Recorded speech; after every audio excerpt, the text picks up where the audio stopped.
Welcome to Missouri Field in Bowling Green, Ohio. BGSU softball and the first Falcon Media Sports broadcast of BGSU softball this season, the first since last year, and it's some new broadcasters this year as well. Ben Korek here with our Henry Costco from the Falcon Media Sports Network. Artie Brago back in the booth running the board for us. Henry, it's our third broadcast together and our first broadcast of BGSU softball. Very exciting, and it's been a very exciting start to the season. Yeah, it's been a long time since the start of the season, well over a month, almost a month and a half now since the team began up there or down there in Spartanburg at the OC Upstate Classic, where they won 2 games against Monmouth, and they've gotten 4 more wins since then. They're looking for 2 more here today in the home opener against Green Bay.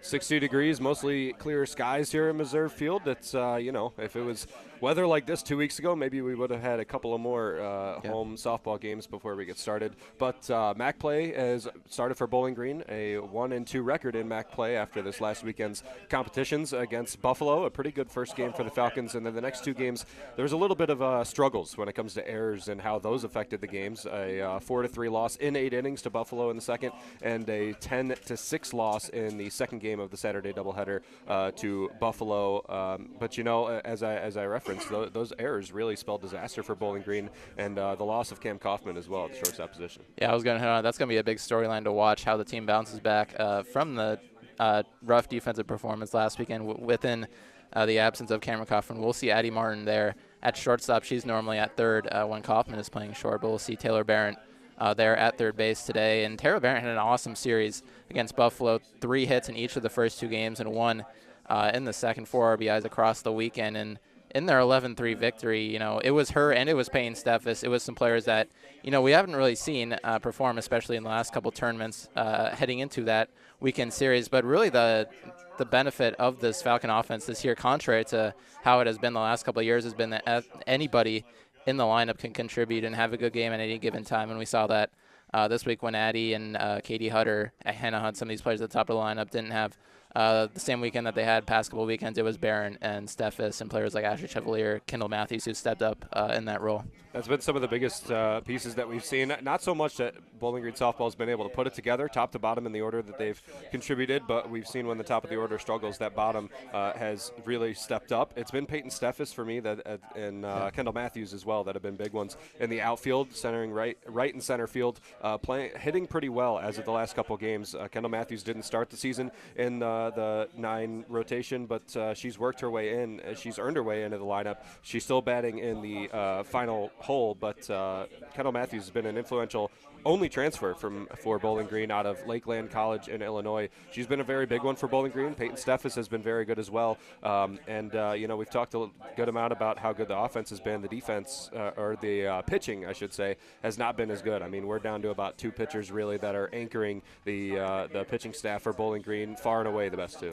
Yeah, I mean, it's a young pitching staff outside of Krashik and Anderson. We saw beginning of the year some promise in Sydney Marshall through 7 innings of 1 earned run ball and their 8-0 win against Monmouth. That was their first of the year, but since then it's been rough for her. 8.19 ERA, 1-3 record in 8 appearances and 5 starts, only 19 2/3 innings pitched and 23 earned runs, and it's been similar for the other freshman, Morgan Beckham, 10.84 ERA, 2.23 WHIP.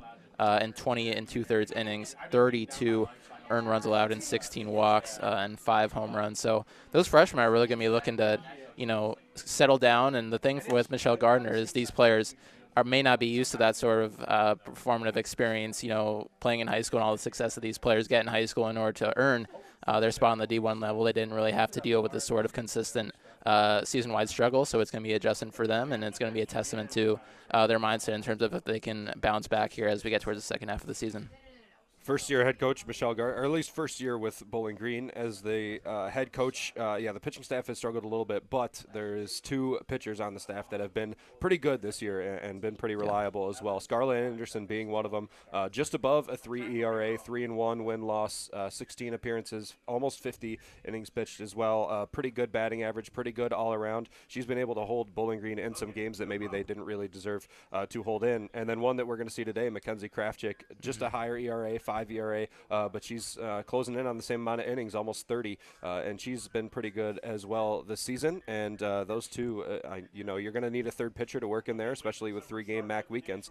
But Mackenzie Krafchick has been a big one for Bowling Green. Yeah, I mean, she's coming off of a huge momentum shift. She had 4 straight outings with 2 or more earned runs in that Coastal Carolina tournament.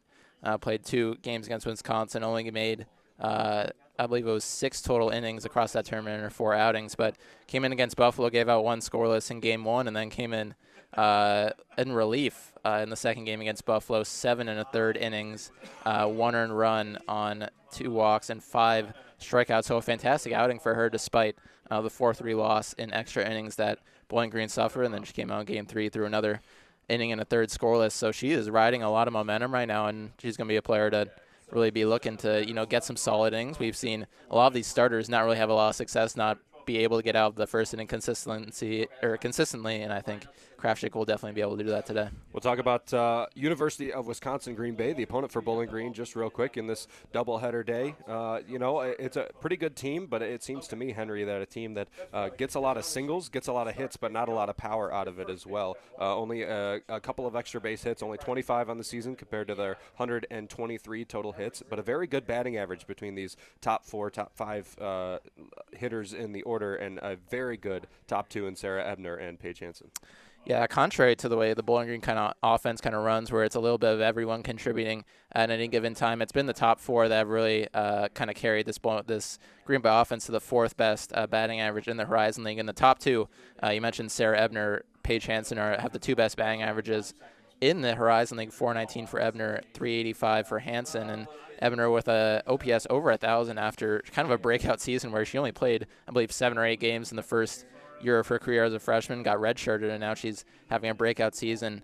But one thing I noticed is this team is really struggling from the power side of the ball. Only 1 home run across the entire roster compared to 10, obviously, for Bowling Green. So that's going to be something that they're looking to improve as the season progresses. They're going to probably have to single you to death, if I had to guess. Yeah. Their speed is not too great either, so not a big threat for Ashley Chevalier behind the dish today for Bowling Green.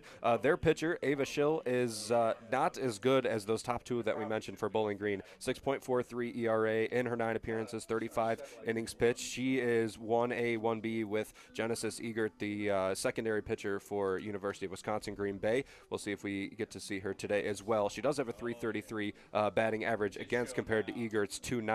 I would imagine we're going to see both in this game, or at least in the next 2 games. And very interesting pitchers, considering all 4 of Wisconsin Green Bay's pitchers are pretty similar in the way that their stats have fallen this season. Yeah, I mean, this pitching staff started off pretty well. Just before last weekend, they had an ERA that was just above a 4, around a 4.5, and then just a bad weekend against Northern Kentucky, including an 8-0 shutout where they got no hit in the first game on Friday against the Norse, followed by a 9-8 loss and 11-2 loss on Saturday. So that's a lot of earned runs that they gave up, which inflated their team ERA about 2 whole points, and that really kind of ruined some good seasons that a lot of these Green Bay players were having early on, and they're going to be looking to bounce back after that. Certainly did. 10-0 loss to Ohio State. Now they play Bowling Green in a midweek doubleheader in non-conference play. Bowling Green looking to get back in the win column after dropping 2 to Buffalo on Saturday. We'll take a step back for the national anthem and the lineups being read. We'll bring you back for first pitch here at Missouri Field. You're listening to BGSU Softball.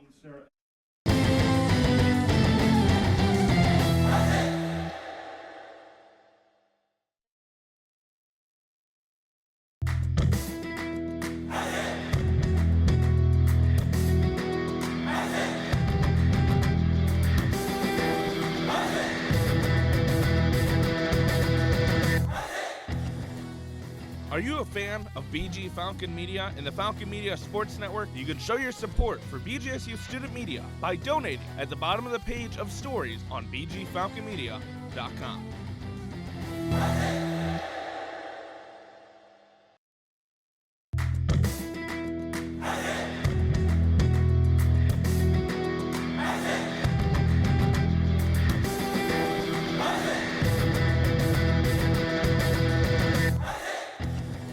Ever wanted to hear what a BGSU coach or player says after a game? Head over to the BG Falcon Media YouTube channel to watch post-game press conferences for all BGSU home volleyball, soccer, football, hockey, and basketball games.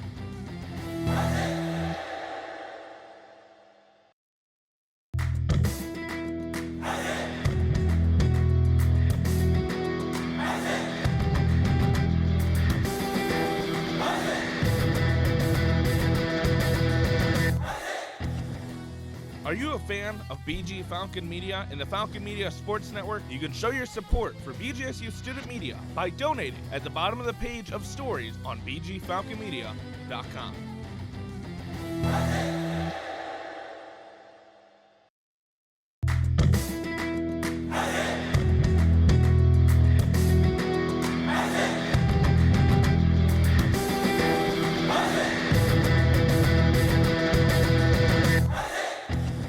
Did you know Falcon Media Sports Network has video highlights of BGSU athletic events? To see all the moments from your favorite BGSU teams and athletes, head over to the BG Falcon Media YouTube channel or view them on bgfalconmedia.com.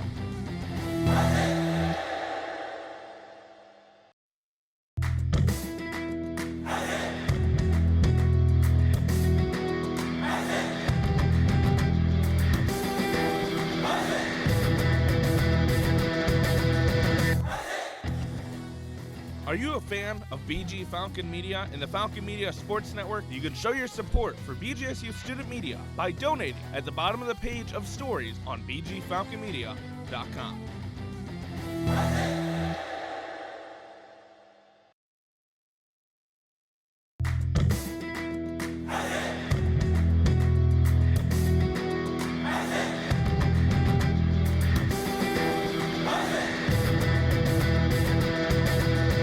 Ever heard of Falcon Media Sports Network's broadcasts on Falcon Radio or WBGU 88.1 FM but don't know where to listen? Well, set down the radio, pick up your phone, and go to bgfalconmedia.com and scroll to the bottom of the page to stream Falcon Radio and WBGU 88.1 FM for all broadcasts.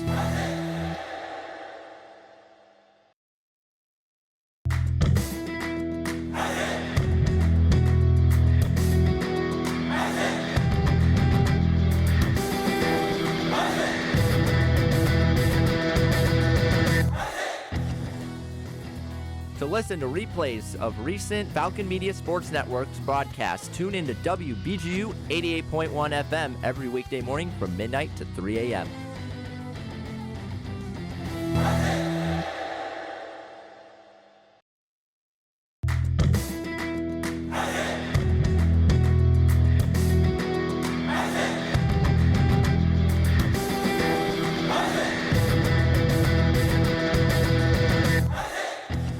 Looking for a BG Athletics discussion show? Check out The Swoop, where a rotating cast of Falcon Media Sports Network co-hosts talk everything BGSU athletics. New episodes are available every Tuesday at 6 p.m. on the BG Falcon Media YouTube channel.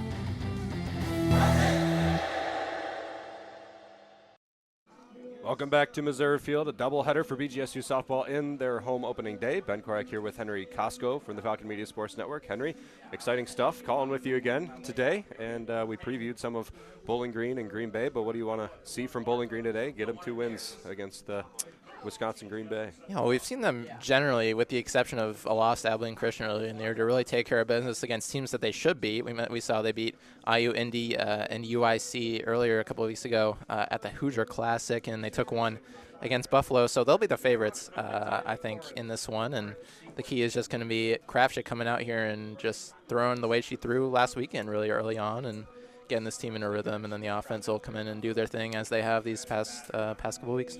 Starting lineup for Bowling Green and the positions as well. Number 5, Katie Hutter playing first base. Addie Martin at shortstop. Taylor Barrett at third base. Hannah Hunt at second base, Ashley Chevalier catching, Peyton Steffes right field, Ava McKee as the designated hitter, Hannah Massaro as the left fielder, and Kendall Matthews as center field. Cam Kaufman will not play again today, did not play against Buffalo either. She's normally the shortstop, and that's going to move around some of these infielders for Bowling Green, especially Taylor Barrett, who has to move over to third base from first. Hannah Hunt will stay the same, but Addie Martin's going to play out of position as well short. Yeah, this is pretty much the same lineup we saw last weekend, and they're going to really be looking to build on that performance that they had and get more comfortable with this 4 set here in the infield. Mackenzie Krafchick in the circle for Bowling Green. It leaves one just outside to the left-handed hitting Kendall Hirschbach. Hirschbach, a junior, playing second base today. Probably the third best hitter for Green Bay. 356 average this season. One of the better power hitters as well. 1 double, 2 triples.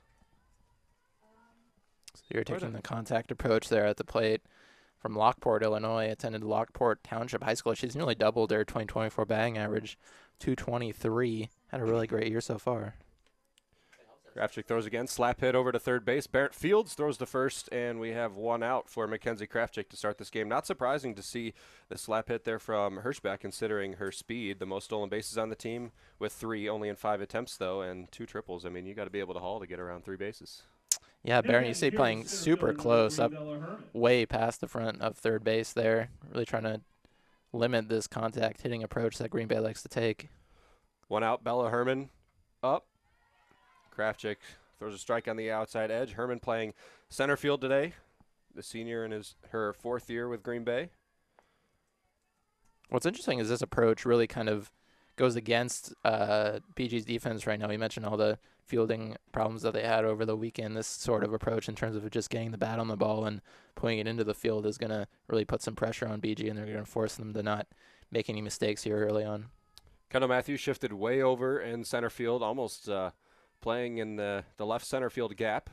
Krafchick leaves one low and outside. She'll go for the 1-1 here. Slap it up the middle. Good play by Hannah Hunt to stop it in the gap, and she throws over to Hutter at first base and gets the second out of the game. Good start early on. They look comfortable here at Messer Field, first home game after playing over 20 games on the road. I'm sure they're glad to be back in town here for this one. That'll bring up Sarah Ebner, the designated hitter. Not playing in the field. Bella Coleman will play left field and not hit in the lineup for Green Bay. Right-handed hitter. Fresh count. Drives one into center field. Fly ball. Didn't even get to the outfield as Addie Martin fields it behind second base. And 1/2 inning of play. No score. And a 1-2-3 inning for Mackenzie Krafchick. A good start for her. Yeah, that's really what you want to see. Great.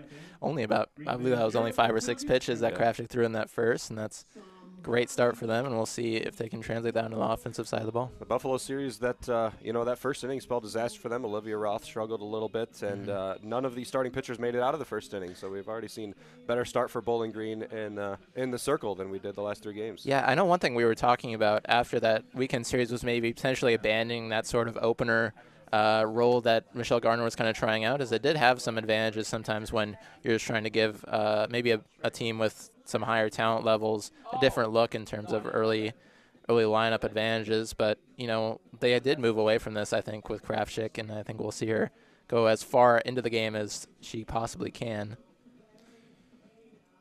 The battery today for Green Bay will be Aiden Messman as the catcher, a junior, and Ava Schill as the pitcher, number 22, also hitting today. We'll see if she stays in the lineup, if she has to get relieved in some way. Schill's not been too bad this season, has the best ERA on Green Bay, has one of the better strikeout to walk ratios as well, and she's one of the top 2 for the Phoenix. Schill's solid at the plate, hitting .571 with a 1238 OPS, given that is only in 7 at-bats, 4 for 7 she's been so far. So, Wisconsin native, out of Wisconsin, Rapids, Wisconsin, went to Assumption High School. Will take the circle, and it will be Katie Hutter. That'll lead off for Bowling Green. 1-2-3 inning in the top of the first inning for Mackenzie Krafchick.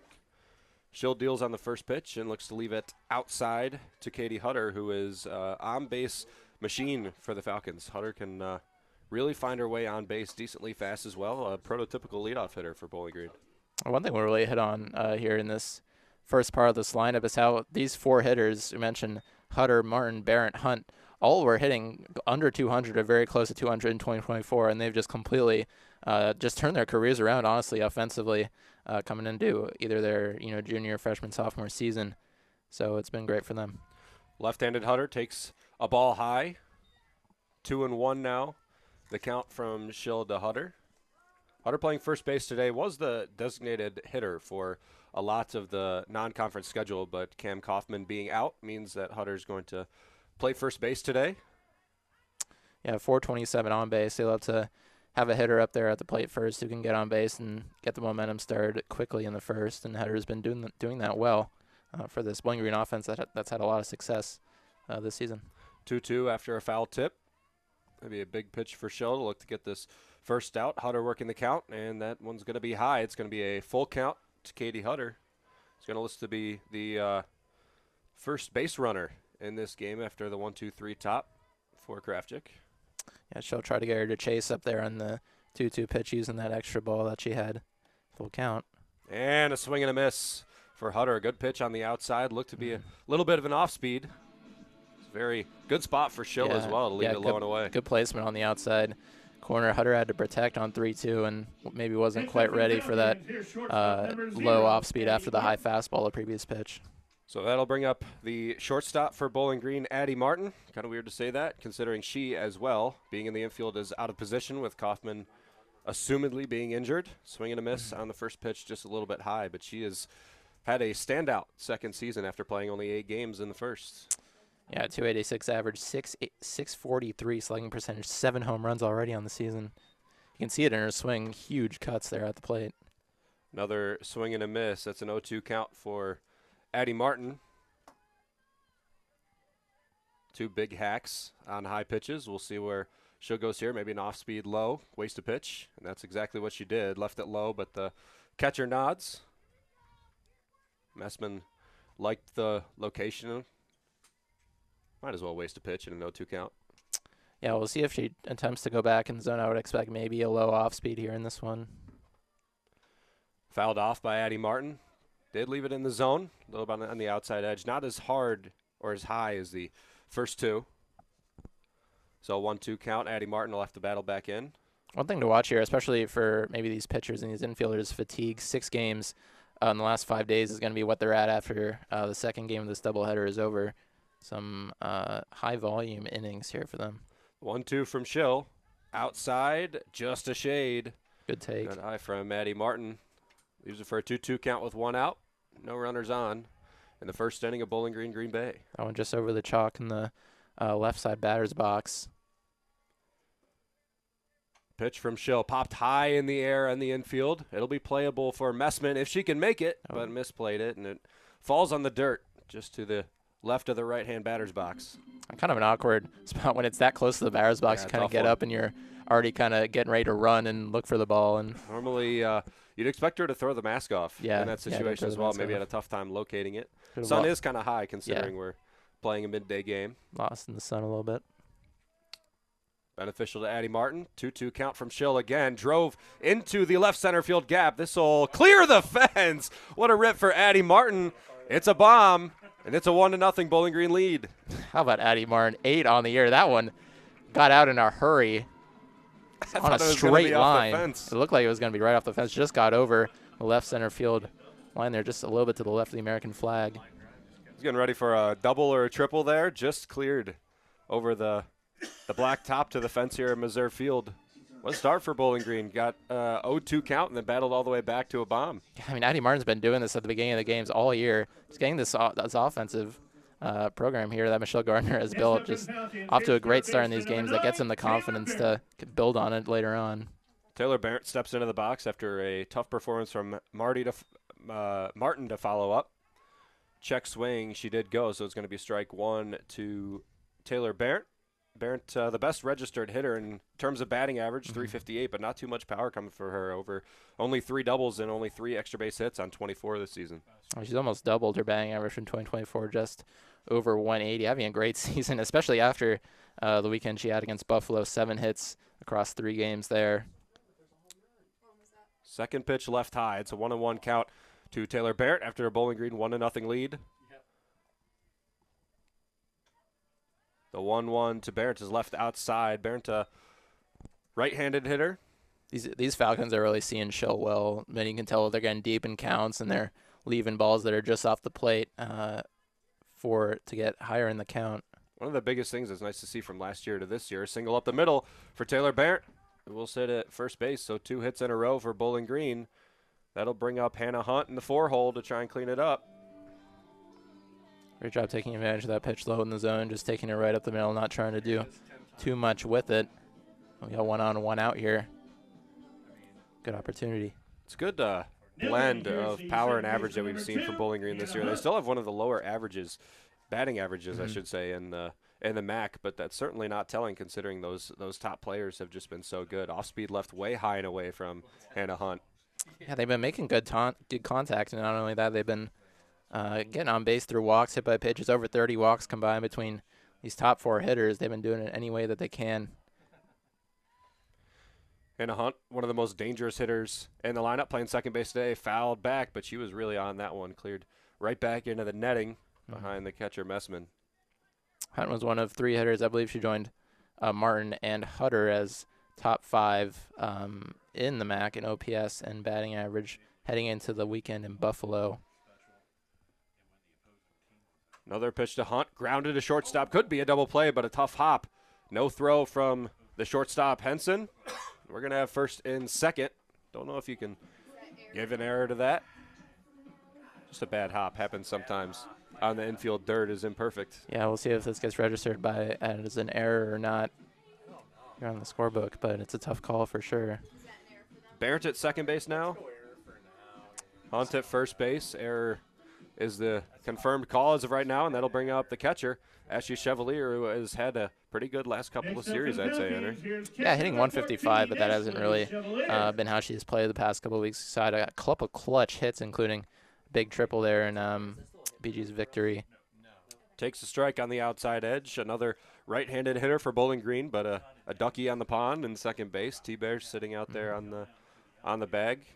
Hannah Hunt at first base as well after the nuke by Addie Martin.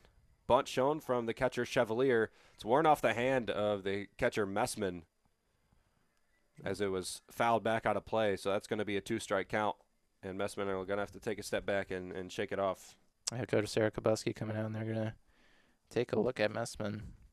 Yeah, definitely, that's not a good feeling when that one comes in inadvertently off your hand.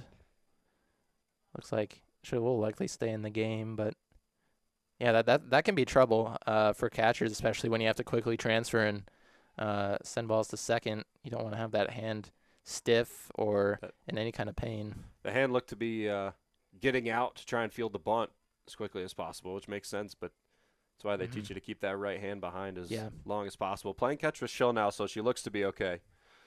And I'm sure Chevalier knows how that feels as well as she steps into the box. Yeah, you see them having the chat there as Chevalier steps in. Chevalier has been great from behind the plate. I'm sure we'll talk about that later on. And she's been producing but from both offensive and defensive sides of the ball.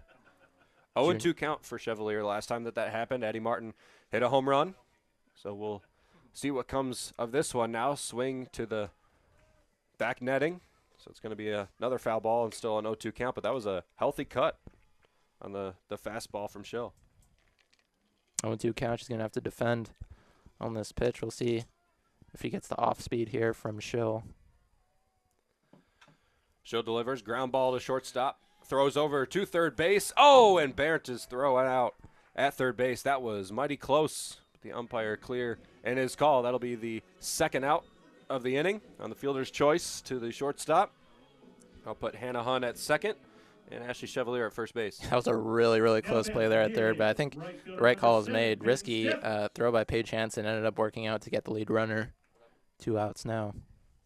I'll bring up Peyton Steffes, who had a heck of a Buffalo series, probably the best registered hitter, even above Taylor Barrett, who went 7 for 12. Peyton Steffes went 7 for 11 with 7 runs contributed out of 20 total. Hitting 279 on the year now. Playing pretty good right field as well. No errors yet this season for Steffes in right.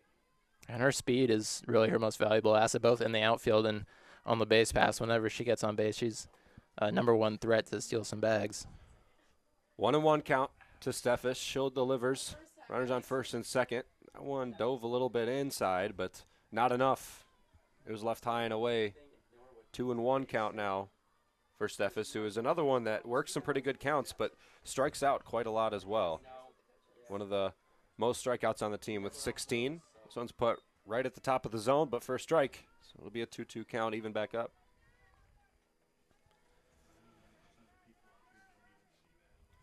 Hunt on second, Chevalier on first. 2 outs in the bottom of the first inning. The pitch to Steffes is left outside. We're going to get another full count. That's a tough take. Just another hitter that's just seeing Ava Schill well. They're at the plate, getting her deep in the count. It'll be a big pitch to get out of this inning for Schill, considering 2 runners on with 1 out, being able to work your way around it. Here's the 3-2. Lined into left field. It'll be played the throw home to try and catch Oh. Hannah Hunt, and she was hosed by a mile. Beautiful throw from Coleman in left field. And Michelle Gardner's walking over to the umpire to ask for something.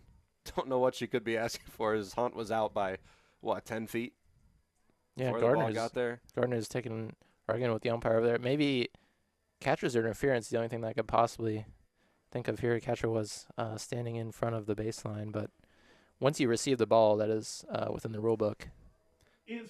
So Hunt is thrown out at home on the Steffes single to left field. Bowling Green gets 1 run in the bottom of the first inning. It's a 1-0 lead over Green Bay through 1 inning of play. You're listening to BGSU Softball.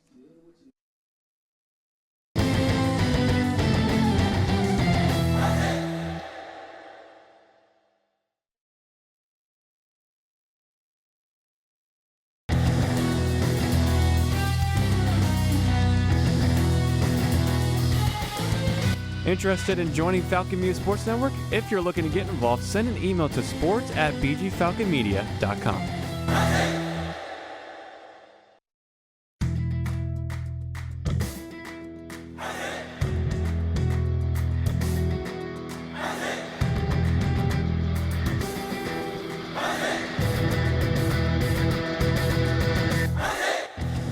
Hey, BGSU graduate Jason Jackson from the Miami Heat here. When I was a Falcon, there was BGRSO. Now it's Falcon Media Sports Network. Keep up with all BGSU sports news and action by following BG_FMSN on Twitter/X and check out BGFalconMedia.com.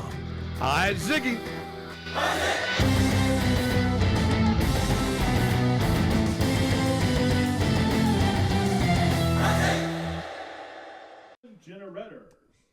Green Bay steps back up into the box on the offensive end. Productive first inning for Bowling Green. Leads 1-0. Mackenzie Kravchuk with a 1-2-3 top of the first. Comes back out, throwing strikes again to Jenna Redders, the right fielder. Yeah, got out of the inning on the top of the first very quickly. Now it's middle of the lineup with Redders. He's a good off speed on the outside. Didn't clip it though, so it's going to be a ball, a 1-1 count for Redders. Redders again, one of those top 5 hitters on the team, but probably the lowest statistically of all of them, a sub 300 batting average. This one fouled down the first base line. Out of play to be retrieved by Steffes in right field. Kravchuk ahead in the count again, 1-2. A good cut, but that one's going to put her behind in the count, hitting 267 on the year with a 646 OPS, 9 RBIs on the year. Junior transfer from Madison College. Played all but 1 game for Green Bay this season. Has to work back from a 1-2 count at the top of the second inning. Here it is. Ground ball over to second base, fielded by Hunt. Quick toss to Hutter at first base, and we're going to get another Green Bay Phoenix retired. Oh, just more weak contact and Bowling Green making it look easy out there in the field. Good play from Hunt. Not much stress early on for this defense. Kravchuk looks to be in a pretty good groove so far, only 4 outs in, but he's throwing pretty well. Looks to be hitting her spots, and some pretty good movement on some. Here's a fresh count, and Henson fouls it to the back screen. Paige Henson, the shortstop. The junior made a pretty good play on the fielder's choice on the ground ball to her off of Ashley Chevalier that got Taylor Barrett out at third base. Pretty close play as well. It would have been a big one to be safe for Bowling Green. It would have loaded the bases. Swing and foul back to the screen again. So another 0-2 count. Kravchuk has got ahead in the count so well. Hansen hitting 385 on the year. This is a player that was the 2023 Horizon Freshman of the Year, made the All-League first team as a freshman, didn't make any of those teams in 2024, but has bounced back, had an amazing year so far, 2025. Kravchuk deals on the 0-2, and it's lined out to Peyton Steffes in right field. Steffes throws in the cut from Hunt. It's going to be a double for Paige Henson. It's going to be the first hit of the day for Green Bay, and they got one in scoring position with 1 out. Hansen almost double the amount of doubles than second place on the Green Bay team. Now has 7 on the season. Now batting is the pitcher number 22, Ava Schill. Ava Schill, the pitcher, will come up to bat. Good line by Hansen on an 0-2 count. Took it the other way to right field. Krafchick will deal to Schill and leave it outside. Schill been very good in a very small sample size, 7 ABs. Batting average over 500. Interesting to see how she matches up against Krafchick.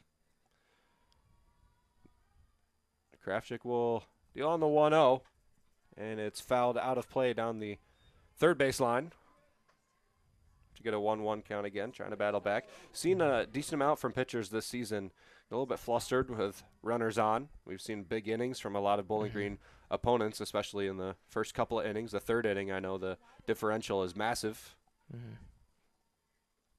Krafchick leaves it low and outside. Yeah, that one way out there, but Krafchick still has the advantage, although there's a runner in scoring position. She has the one out. Just needs to get this out here to Schill. She wants to keep that advantage. The 2-1. Grounded back up to the pitcher, Mackenzie Krafchick. Easy throw over to first base to Hutter. And that will retire Schill on the G1, and that'll bring up Evelyn Wolfgram, the first baseman, who's going to try and knock in the first run of the game for Green Bay with 2 outs. Number 16, Evelyn Wolfgram. Another player who hasn't had a lot of runs so far this year, only 7 ABs as well for Wolfgram, hitting 286 in those at-bats. Runner is on third base, advancing to third, Paige Hansen. Opening strike from Mackenzie Krafchick. Yeah, with 2 outs, you can almost just ignore that runner, not worry about it, especially on a play or any ball that's hit into the playing field. Krafchick really tried to put some extra oomph on that one, but left it outside. 1-1 the count now.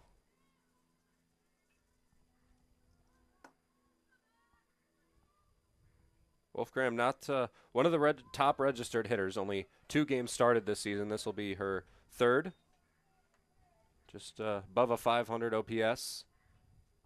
Freshman from Hudson, Wisconsin. Attended Hudson High School. Right-hander with a 2-1 count.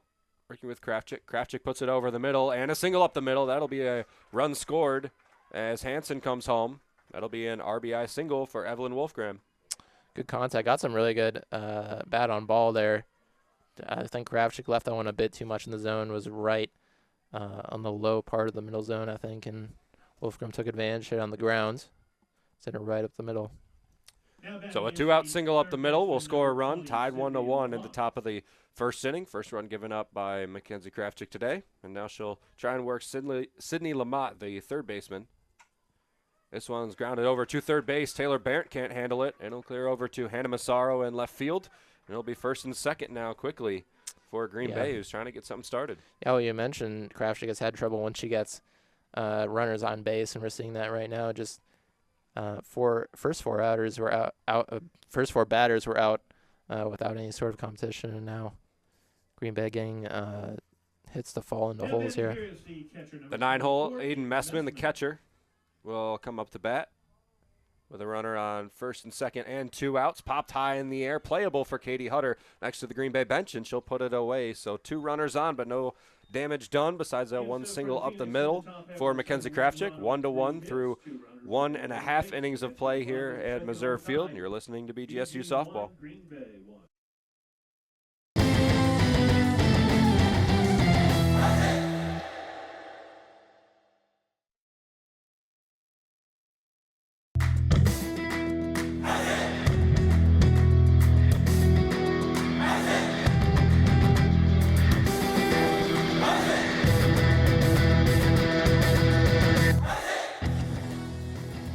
To listen to replays of recent Falcon Media Sports Network's broadcasts, tune into WBGU 88.1 FM every weekday morning from midnight to 3 a.m.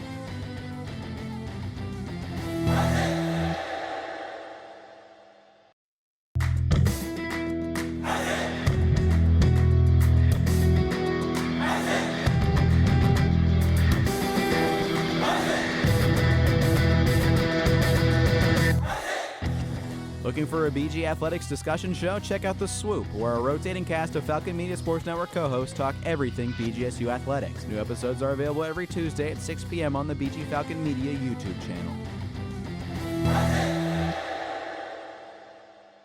Bottom of the second inning, tied 1-1. Bowling Green with Green Bay. It'll bring up Ava McKee, Hannah Massaro, and Kendall Matthews guaranteed for Bowling Green.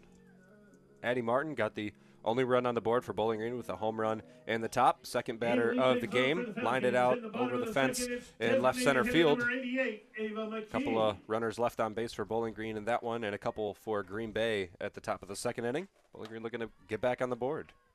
Falcons will look to bounce back here, but first ever at-bats in a real game here at Messer Field for all three. These hitters 7, 8, 9 hole. McKee and Massaro both freshmen, and then Matthews, the transfer from Lakeland College. McKee DHing today, grounds it over to second base, played by Hirschbach, flipped over to Wolfgram. It'll be one out for Green Bay. Still a good strike. Pretty decently hard hit for Ava McKee, who again is another player on this Falcon lineup that's influenced by Cam Kaufman not being able to play. 40 games played last year for Kaufman, 40 out of 44. Massaro showing bunt quite early, high in the zone, takes a pitch on the inside. I don't know where that missed, but it was a ball called by the umpire, possibly high as well. One ball quickly to Massaro. Think she's playing mind games, or you think she's actually going to bunt, Henry? Yeah, we'll see what it looks like. Yeah, she pulls it back here. Shows it again on the slash. Ground ball to third base. High throw. Oh, and safe. The foot of Wolfgram was pulled off the bag. Lamott threw it a little bit high and hard. Well, it looked close. Yeah, good job there to even, keep that one in play. Wolfgram had to stretch out all the way to her right there to keep that one, but it just got off the bag a little bit. Whether an error or a hit, Hannah Massaro standing on first base. Kendall Matthews comes up with a pretty decent amount of power to be batting in the 9-hole. Matthews with a double, a triple, and 2 home runs this season. Had a lot of power for Lakeland College that she played for last year, and one of the higher slugging percentages on the team as well. Shows bunt here, ironically, and it's fouled down the third base line. So as I'm talking about how much power she has, she shows bunt, just taps it. But it's foul and an 0-2 count for Kendall Matthews. I mean, you're not wrong. 2 home runs in the year, 10 RBIs, 450 slugging percentage from this 9-hole, where she's really kind of excelled leading into the top of the lineup here in the middle of these games. Matthews just catches a piece of the fastball on the outside edge, tips it back to the screen. She was on the pitch. Haven't seen a lot of foul balls today from Bowling Green that's not right back to the screen. Shows that they're on Ava Schill. 0-2 count still to Matthews. Schill delivers high and outside on an off speed.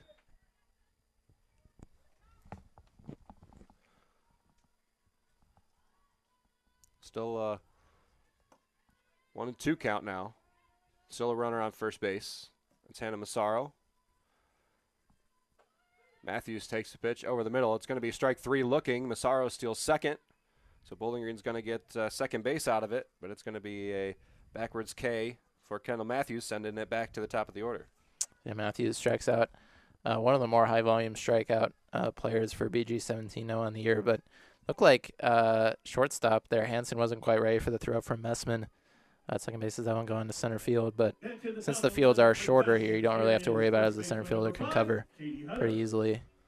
Freshman left fielder Massaro with her 4th stolen base, or 4th attempt this season, with a throw that went to the outfield. Line drive to second base, picked up off one hop, delivered to first base, and that'll do it for the inning on the ground ball to the second baseman by Katie Hutter. Bowling Green leaves a runner stranded in the top of the first inning, or the bottom of the second inning, I should say. After they left 2 in the top of the first inning, Green Bay will come up in a little bit. You're listening to BGSU Softball on Falcon Radio.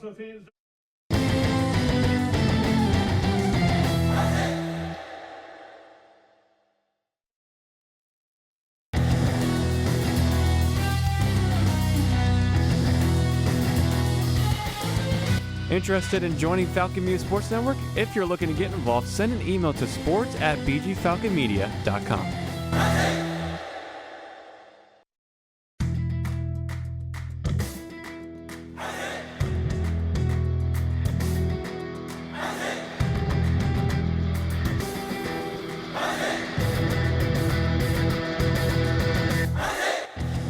Hey, BGSU graduate Jason Jackson from the Miami Heat here. When I was a Falcon, there was BGRSO. Now it's Falcon Media Sports Network. Keep up with all BGSU sports news and action by following BG_FMSN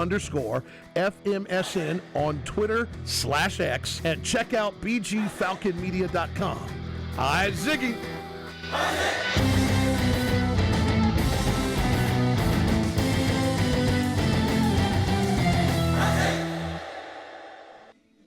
Falcons back out on the playing field, tied 1-1 with Green Bay in the home opener for Bowling Green softball this season. First home games played by Michelle Gardner in her first season as head coach of Bowling Green softball. Seen a pretty sizable difference between last season and this season, Henry, and Really? just the way that they've played the game all around, pitching, hitting, fielding.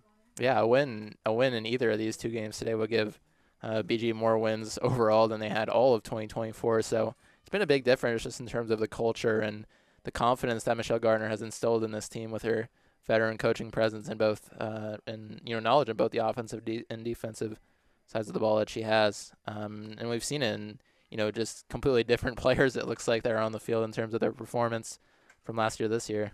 Ground ball to shortstop, Addie Martin fields. Hot throw over to first base, but a good pick by Katie Hutter on the receiving end to punch out Kendall Hirschbach. Hirschbach has some speed out of the box there, the second baseman, and Martin had to rush that one, throw a bullet to first base. And a great pick by Hutter, that first baseman who hasn't played there much so far this season. Certainly missing Cam Kaufman playing shortstop, but that arm from Addie Martin is something else. She's got so much power with the arm, so much with the bat as well. Good amount of speed, just an all-around great player. Strike on the outside edge for Mackenzie Kravchik. Struggled a little bit in the top of the second inning. Left two runners on base after giving up a line drive single up the middle with a runner on third. Worked her way out of it. Slap hit over to Addie Martin at shortstop. Puts away the line drive. Two straight for Kravchik. They're playing really close on the infield. They're really creeping in towards the catcher, and they're catching these hitters that sort of do the running bunt sort of hitting motion and catching them on the contact, especially on the left side, Martin and Barron over there. Hirschbach out on a ground ball to Addie Martin. Bella Herman out on a line drive to Addie Martin. Now Sarah Ebner lines it over Addie Martin's head out, and that'll be a single to Hannah Massaro in left field. Still to the direction of Addie Martin. You mentioned Ebner is a hard player to keep off the board in any given game this season, hitting well over 400. She'll be near 425 now at that hit. Back-to-back first pitch swings for Green Bay as well, trying to attack Kravchik early, who has done a good job in this game of getting ahead in the count early. Yeah, I feel like the message here is just to punch the zone and trust her defense, especially at the top of this order. Jenna Redders takes an off speed on the outside edge for ball one, playing right field. Redders grounded out to second, her first at-bat in the second. Worked a pretty good count in that as well. Foul ball out of play down the first baseline. We have 1-1 count now to Redders with a runner on first base. That's Sarah Ebner. Ebner, the far and away probably best hitter on the team. 419 average with 2 doubles, a homer, the most RBIs, one of the most total bases, one of the highest OPSs too. Pop fly to second base. Good grab from Hannah Hunt. That'll put away the inning for Bowling Green. 1 runner left on base. That's Sarah Ebner after the pop fly to the second baseman for Jenna Redders. We'll head to the bottom in a minute. You're listening to BGSU Softball on Falcon Radio.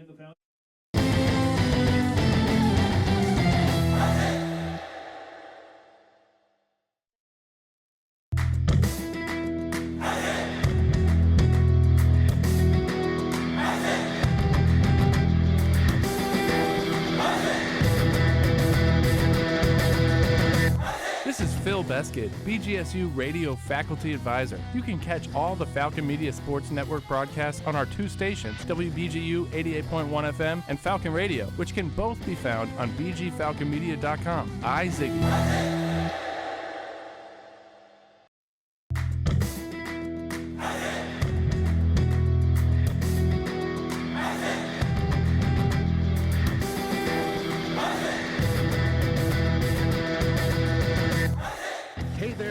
BGSU graduate Jason Jackson from the Miami Heat here. Make sure to tune into the Zig Zone every Sunday at 4 p.m. on WBGU 88.1 FM, home of the Falcon Media Sports Network.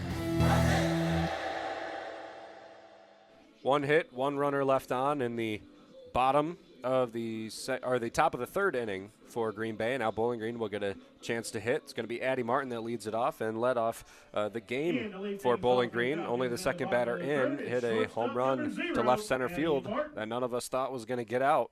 It's just the power Addie Martin has. She'll try it again here. I would like to see the exit velo on that home run. She had a straight line drive that just got over the fence in left center field. And shows a bunt here and bunts it foul. A lot of bunts. Yeah, a lot of bunts shown I know. here. Never Interesting. really guessed. Two of the best power hitters on the team have both shown bunts. Yeah, just to keep the defense guessing, I'm sure it'll be interesting to see if she bunts again here on this pitch. First and third baseman crowding in a little bit. Oh, Martin man. sends another one to left field. That's got a chance. Gone for Addie Martin.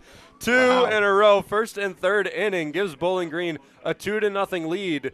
What a swing from Martin, and Henry knew it off the bat.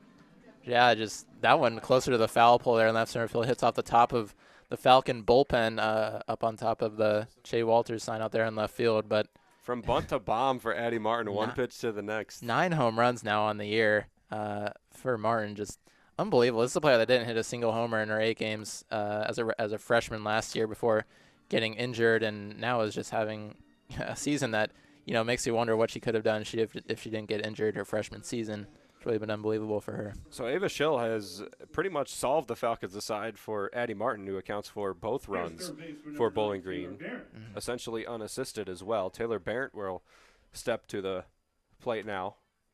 Martin now went from 7 to 9 home runs in the span of about 20 minutes. Now sits second, tied for second most in the MAC with Jenna Golombuski of Miami for that spot. Ball 1 to Barrett. Stands in the right-hand side of the box, takes another one low and in. That'll be ball 2. So another favorable count for Bowling Green, who has this season given up a lot of runs in the third inning and not scored too many. Their ratio is not very good in the third. Barrett takes another one, looking just to take a strike, I think, and she takes it just a little bit low. So it'll be a 2-1 count now after that.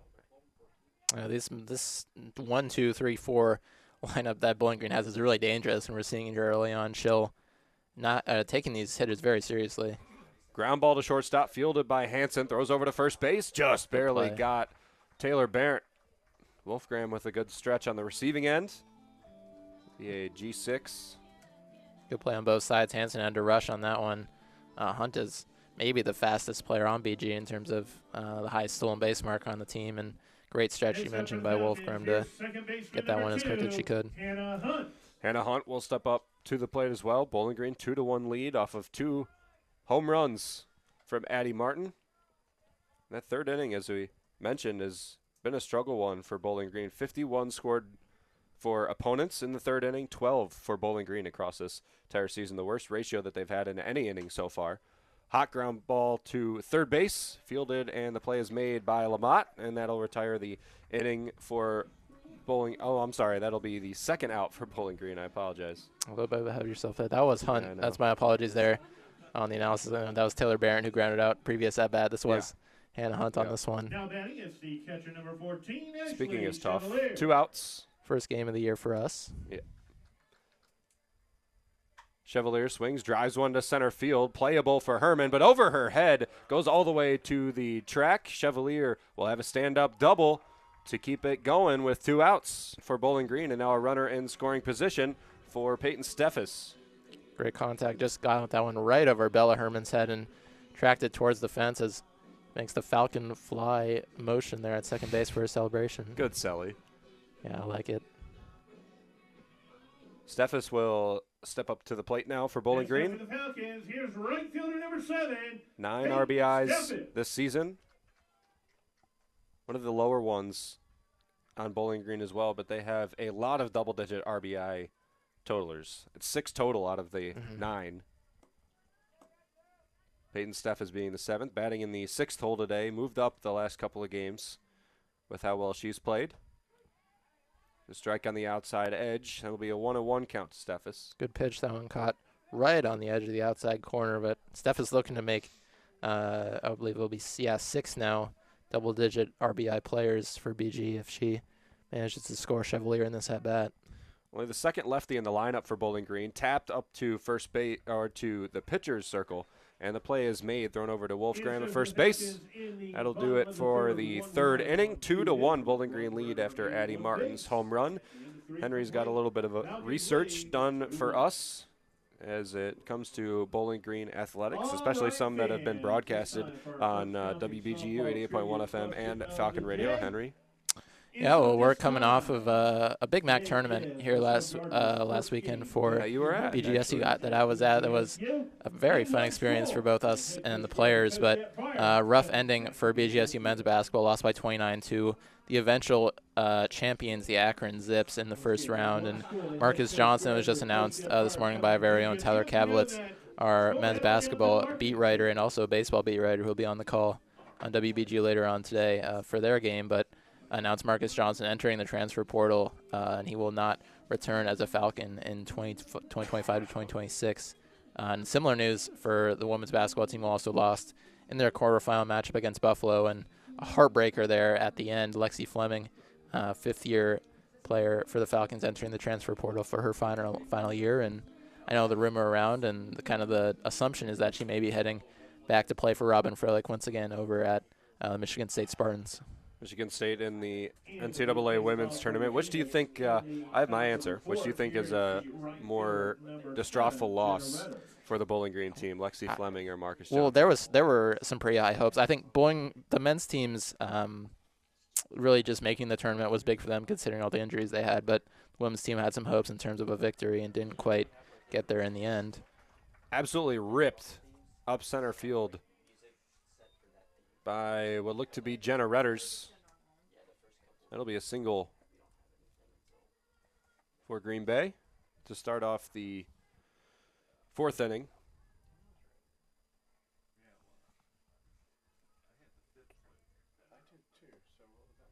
I don't know if they were hitting out of order. Yeah, I'm not sure about that. It looked like Paige Hansen was supposed to be up. She hits right now and fouls one off. It is Paige Hansen up to the plate. I second-guessed myself because on my scorebook I had to pop out to second for Redders on previous inning.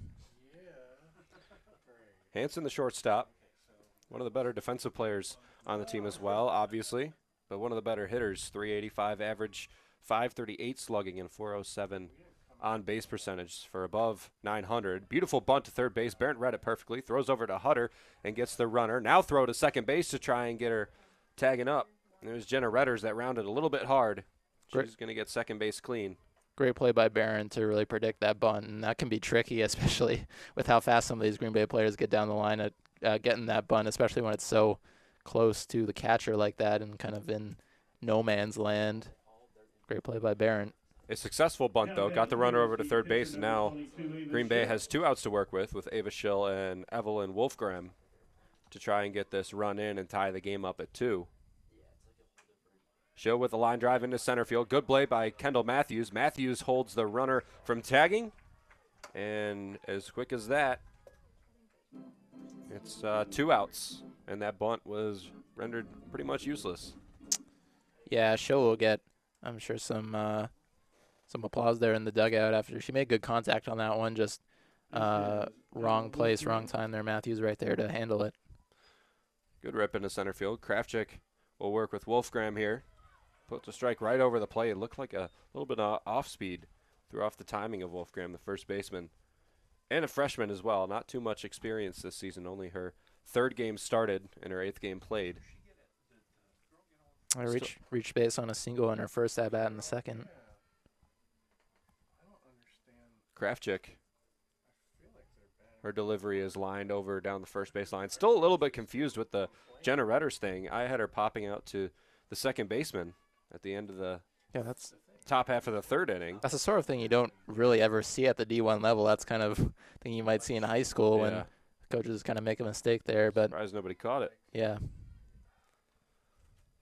Wolfgram down 0-2. Kravchuk looking to finish the inning. Throws it outside. Chasing is Wolfgram. Strikeout for Mackenzie Kravchuk. We're going to end the inning with a swinging strikeout for Evelyn Wolfgram. Send it to the bottom of the 4th inning. Bowling Green leading 2-1. You're listening to BGSU Softball on Falcon Radio.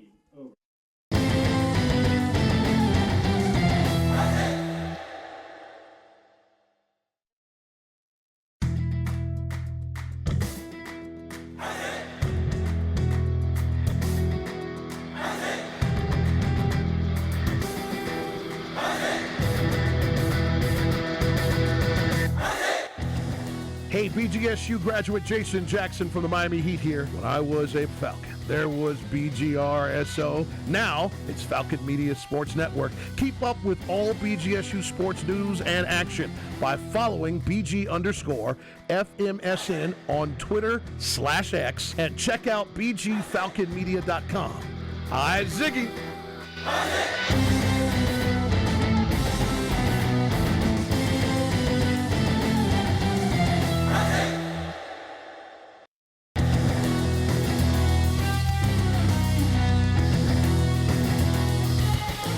Miss a BGSU sports broadcast? Head over to the BG Falcon Media YouTube channel to listen to past calls by Falcon Media Sports Network.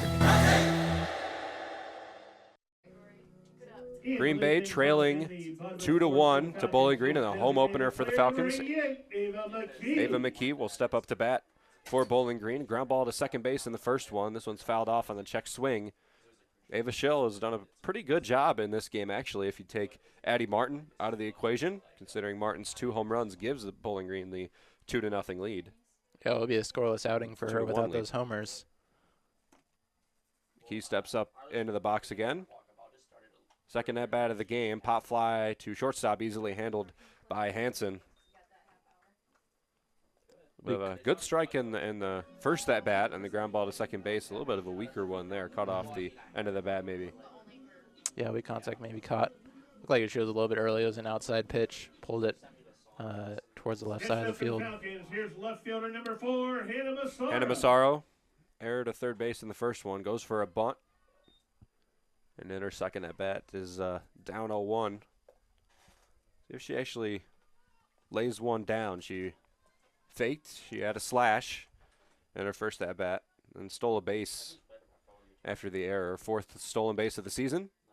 Chasing 200. Slashes again, but pulls it way into the Bowling Green dugout on the third base line. So 0-2 to Massaro. Yeah, the advantage of doing this sort of slash where you fake the bunt and then swing is you pull the corner infielders in a little bit and get a better chance of the ball get in the field if you manage to get the hit. A slash again. Barely taps it over to the pitcher. Fielded by Schill. Spiked over to first base. It's going to be safe. Hannah Massaro is going to get a swinging bunt single. Not the greatest contact in the world, but it matters that you're on base, not how you do it. Yeah, just barely dribbled in front of the catcher. Looked like she. I almost thought at first she didn't even make contact and it was going to be a drop third. Like Schill Gronkowski spiked that over to first base. Right. Probably hit the ground midway between where she was throwing it and first base. Kendall Matthews takes a first pitch strike. Matthews had a strikeout looking in her first at bat in the second inning. Did that with a runner on second base as well. Takes on the inside, Matthews. Is it safe to say Matthews is the most impactful transfer Bowling Green softball's had this season?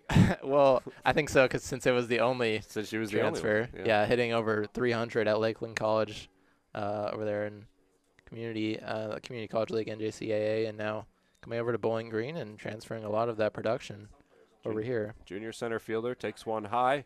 It's 2-1 count with one out, runner on first base. That's Massaro, who's got some pretty decent wheels. Already stole a base in this game.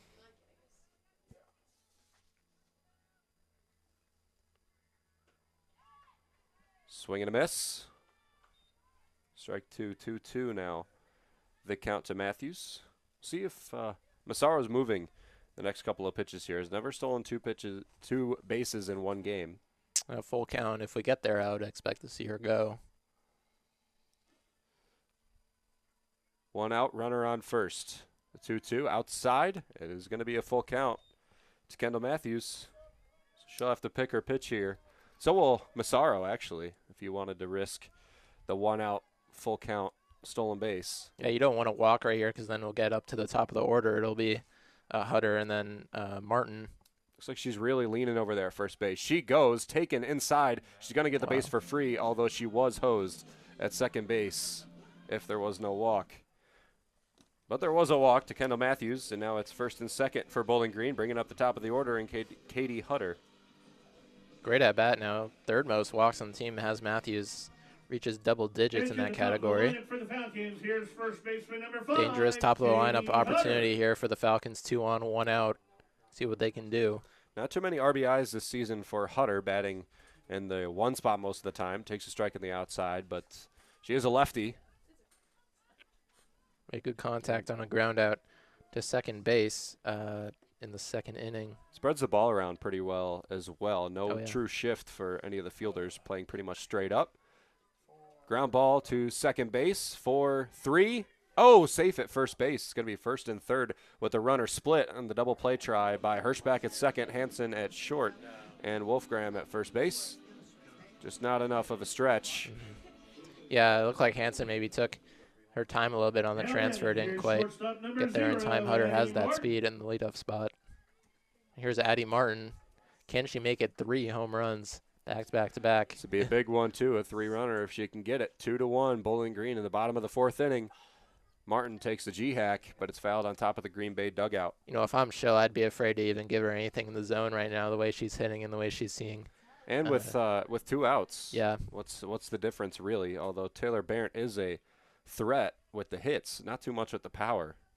It's a pick your poison kind of thing. Martin with the 0-1. Schill delivers low and inside. Yeah, I don't. 1-1 count. I don't think an intentional walk would be the worst decision. I mean, I would in the world for Green Bay. I might not intentionally walk her, but you don't want to give her anything to hit, considering how she's raked off of you today.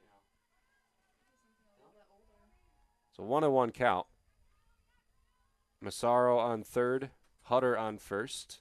Both decently fast. Martin lines one into left field. It'll fall in front of Coleman. That'll score a run. Massaro comes home. It's going to be an RBI single and the 3rd RBI of the game for Addie Martin. Man, is it the Addie Martin show today? 3 runs and 3 hits from the redshirt freshman. I mean, the performance that Addie Martin has just had is just unbelievable this season. We talked about it numerous times. And I mean, it's been a complete turnaround for her and this program, really leading this offense from Dover, Ohio. Taylor Barrett singles into center field. That'll get another run in as Katie Hutter comes in from second base. Addie Martin will advance to second. And as I said, Hutter will score. Taylor Barrett delivers a single, gets an RBI off of that as well.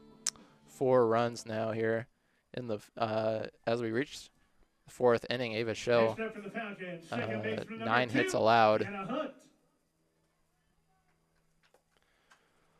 Hannah Hunt swings hard, but it just trickles away from the catcher in foul territory, so it'll be 0-1 to Hunt, one of the more dangerous hitters on the team. With a runner on second, Addie Martin, who has a good amount of wheels. Runner on first with Taylor Barrett, who's not slow in herself. Not a lot of speed in this Bowling Green lineup as well, as Hunt pops this one out to the first baseline, down the first baseline at the fence, but the play cannot be made by Wolfgram, who would have had to make a amazing over-the-shoulder catch. That was Wolfgram, Hirschbach, and Redders that were all kind of collapsing on that one, right towards the tarp sitting on the fence there on the right field line. 0-2 now for Hunt, trying to deliver on 2 outs. Runner still in scoring position. Hunt, swing and a miss. Good pitch low in the zone for Ava Schill. And we're going to head to the bottom of the 4th inning, but not before Bowling Green gets 2 runs, an RBI single for Addie Martin, and then an RBI single for Taylor Barrett. 2 runners left on base, 2 runners scored. You're listening to BGSU Softball on Falcon Radio.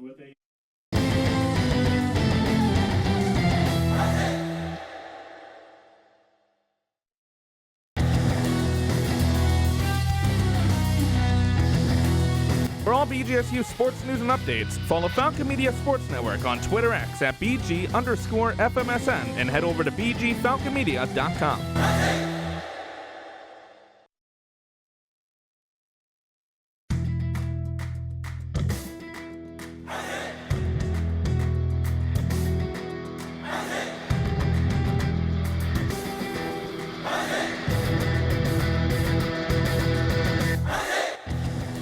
Hey, BGSU graduate Jason Jackson from the Miami Heat here. When I was a Falcon, there was BGRSO. Now it's Falcon Media Sports Network. Keep up with all BGSU sports news and action by following BG_FMSN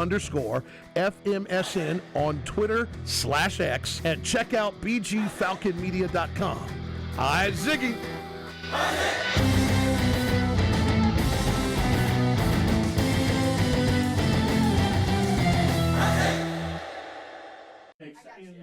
Top of the fifth inning, Green Bay back up to bat.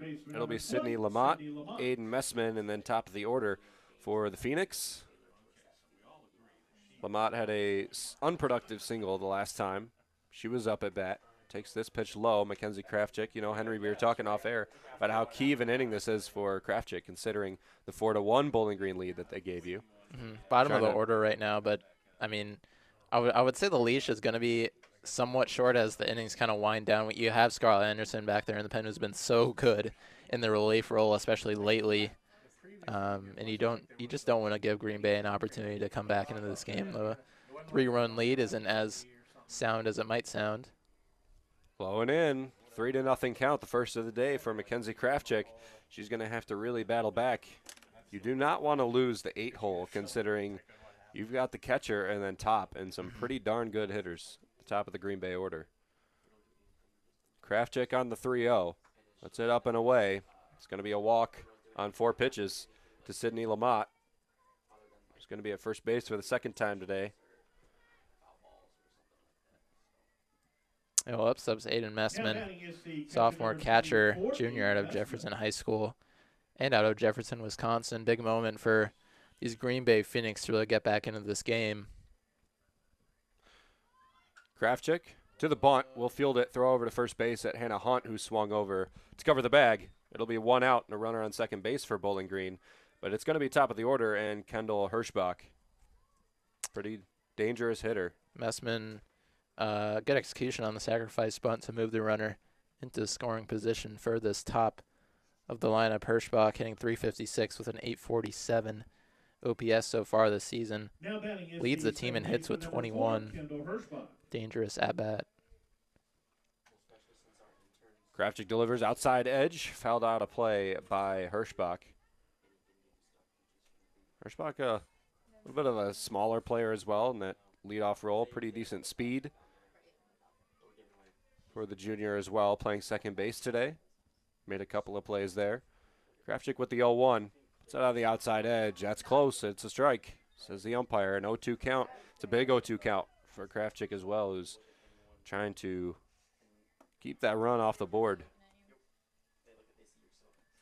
See if she tries to go with the off speed here. She's really done a better job after that first at bat of making strikes in the zone. That pitch way high, but they might have been looking toward a stolen base for Labat at second. Looked like Martin started to dart behind third base.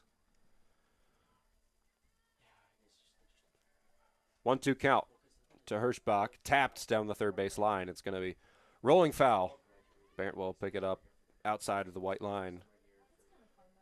So we'll keep it at a 1-2 count. That one was low, out of the zone. Good job by Hirschbach. Decided to swing and managed to just barely get contact on it.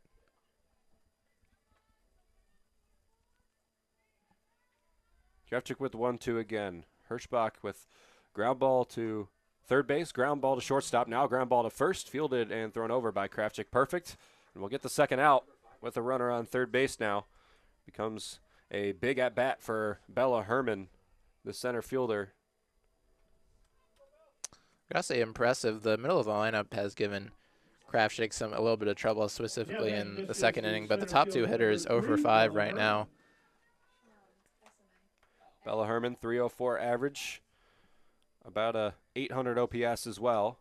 Slices this one into left field, playable for Massaro, and she'll retire it. Mackenzie Krafchick gets out of a leadoff walk with 3 straight outs. We'll head to the bottom of the 5th inning with a 4-1 Bowling Green lead. You're listening to BGSU Softball on Falcon Radio.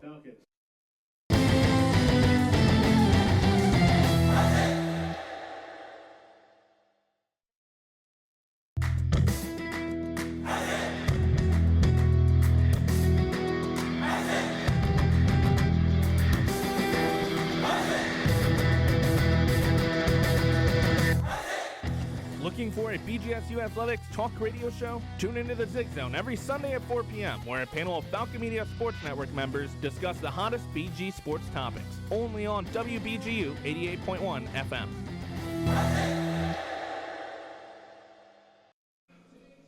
4-1 lead for Bowling Green at the bottom, the start of the bottom of the fifth inning. Ava Schill for Green Bay is going to be back out. Henry, it's a fifth inning stretch. How do we get here? Yeah, it's time for your fifth inning game recap here. Your score is 4-1 in favor of the Bowling Green Falcons. 9 hits for BG to only 5 for Green Bay, and it's been all Addie Martin today for these Falcons. 2 home runs in her first 2 at-bats, solo homers, and then an RBI single in the bottom of the fourth that gave the Falcons this 4-1 lead. And Taylor Barron has also had great day, 2 hits for her, and also nice singles for Chevalier Massaro, getting on base there. But 1 run for Green Bay. They're looking to make a comeback and hold Bowling Green in this half of an inning. Ashley Chevalier back up after the out by Hunt to end the bottom of the fourth inning.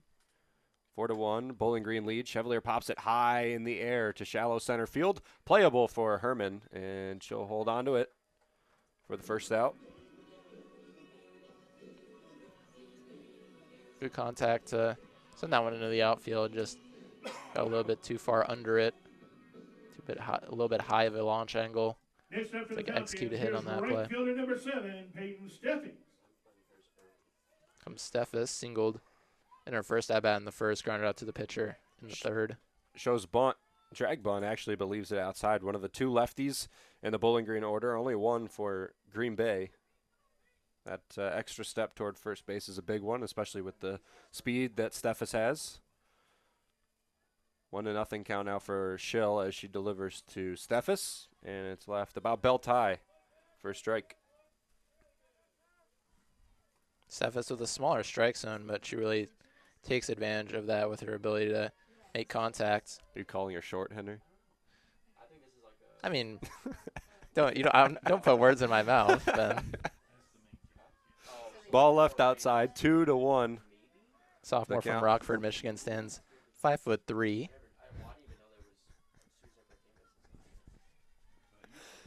Oh man, having too much fun. Steffes now with the 2-1. Schill delivers on the bunt and tipped back behind the catcher Messman. So it'll be a 2-2 count. The bunting ability is taken away from Steffes, although there has been some 2-strike bunts earlier this season for Bowling Green. Doubt they're going to do it with a 4-1 lead.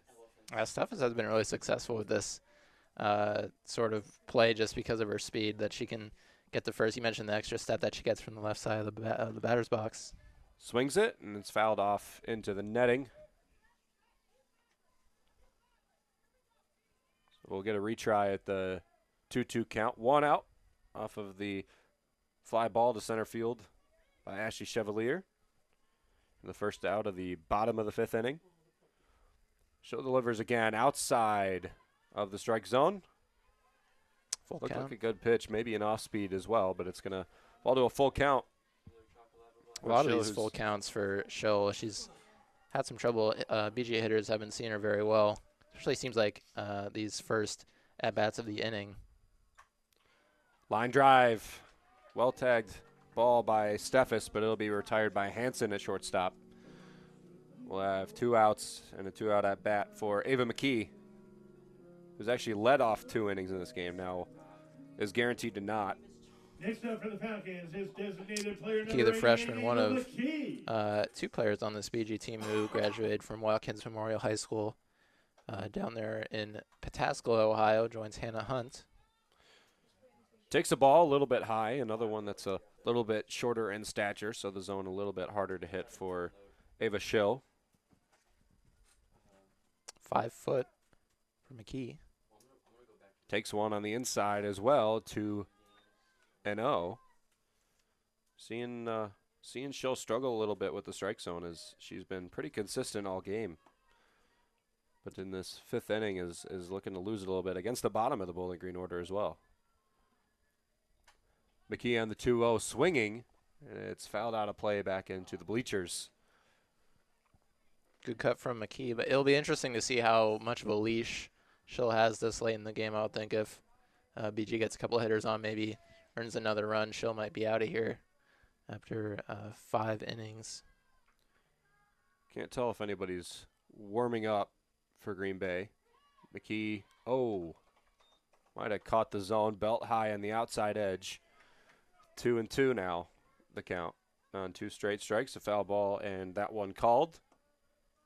Nice fastball on the edge of the zone, kind of froze McKee. Another one delivered. Ground ball to third base from McKee, and that's going to be an error for the third baseman, Lamont. So McKee's going to get first base on the error by the third baseman. These infield errors have really hurt Green Bay. That's the 3rd one on the day for them. It's been a couple over there now for Lamont. None of the errors have contributed to runs scored. Next up for the Falcons, that's left fielder number 4. Still a Hannah chance here. Massaro. Hannah Massaro showing bunt again, as she does a lot. Has in her other 2 at-bats today. One of them, she scored a run on a single swinging bunt. Not the best contact, but got over to first base. She's quite speedy as well. Takes the ball outside.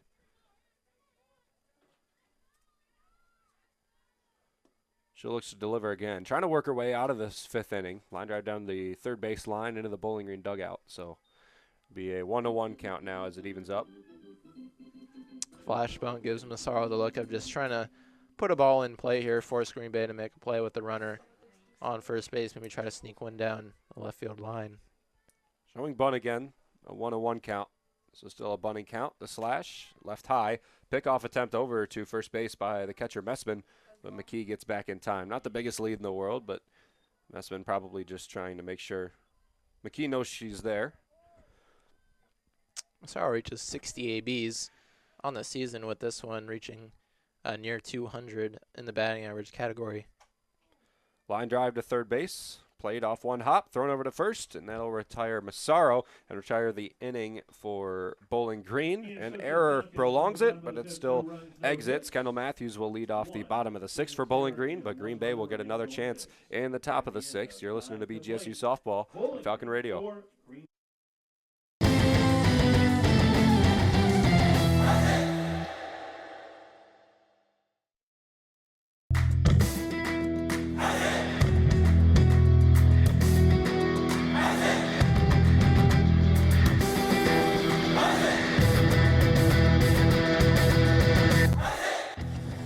Don't have time to tune into a BGSU sports broadcast? Falcon Media Sports Network will have you covered with live updates of home BGSU athletic events.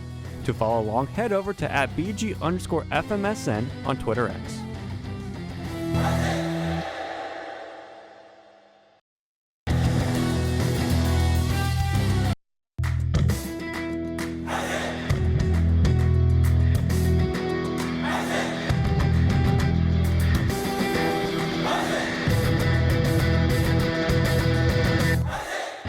Falcon Media Sports Network is finally back on the road with BGSU hockey. Make sure to catch the voice of Falcon Hockey, Ben Korak, on the call for every BGSU game this season on WBGU 88.1 FM.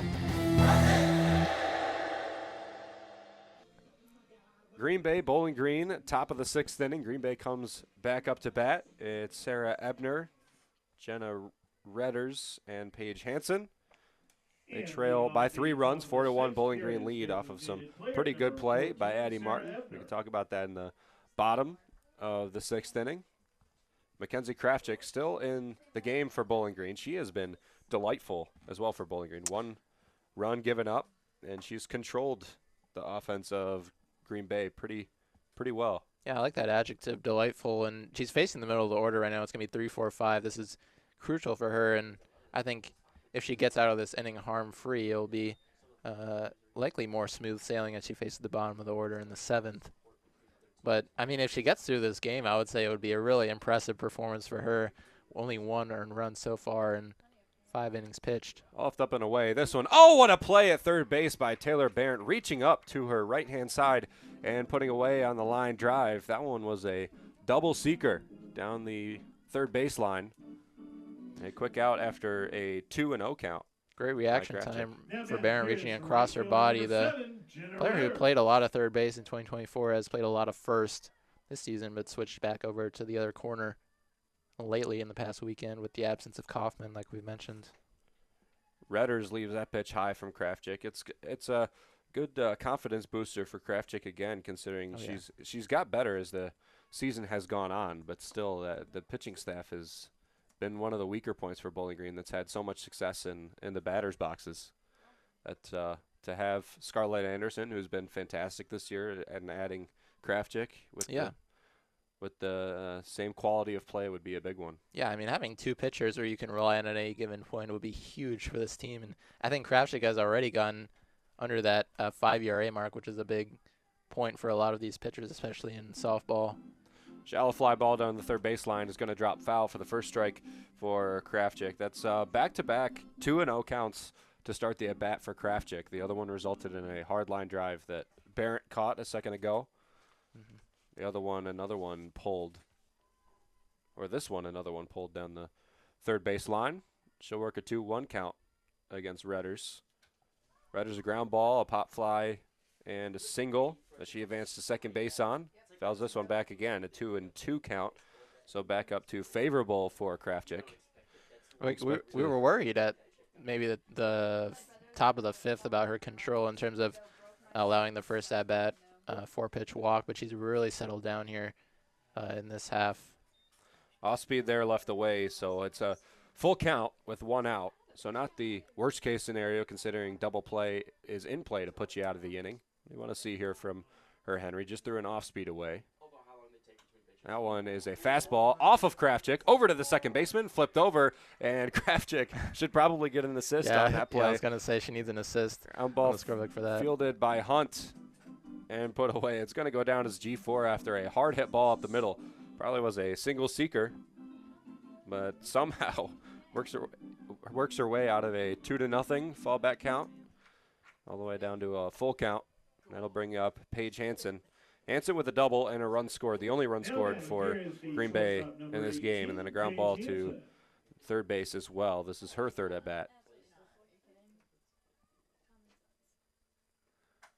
Hansen lines it over to Hannah Hunt at second base, and it's put away. It's quick inning, quick work for Mackenzie Krafchick. The middle at bat gave her a little bit of trouble, but she sends it to the bottom of the 6th inning. Bowling Green still leading 4-1. Henry will stick our way through this change. What have you seen good from Mackenzie Krafchick in this game and the Bowling Green Falcons in general? I mean, she's just been pitching confident like we saw her do last weekend. 7 innings pitched, 1 earned run in her start or her relief appearance in one of those games against Buffalo. But it's been a lot of the same, and she's really just been not afraid to pound the zone and allow those Green Bay hitters to get the ball in play, and relied on her defense, which has played a lot better than they played against Buffalo, which I think is a key point to hit on.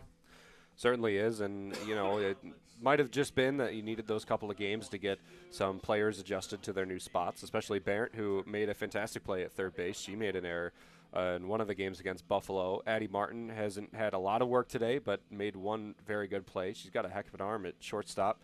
She made an error against Buffalo, and then Hannah Hunt, who made one at third base, but she's played very good second base as well. Katie Hutter looks strong at first base. And that's something that we've seen all season, Henry, is we've seen almost from the first game pretty much an established lineup for Bowling Green. Not too much changes, only mix up in the way that they're set up. Not too much difference in who's been out there. Yeah, and there's benefit to that, getting chemistry within the starting lineup, especially getting infielders comfortable working with each other, knowing their tendencies, and relying on each other and trusting each other to make the plays. And I mean, like you mentioned, we haven't really seen too much adjustment. We just saw with the absence of Kaufman, some players moved around, adding especially Ava McKee playing in the DH role in this game. We've seen Hannah Massaro come in, play some outfield, and this defense is really finding their own right now. Kendall Matthews really the only one that has entered the lineup from the beginning of the season. Delaney Davis got a decent amount of time at the beginning. Matthews takes a strike on the inside black right there.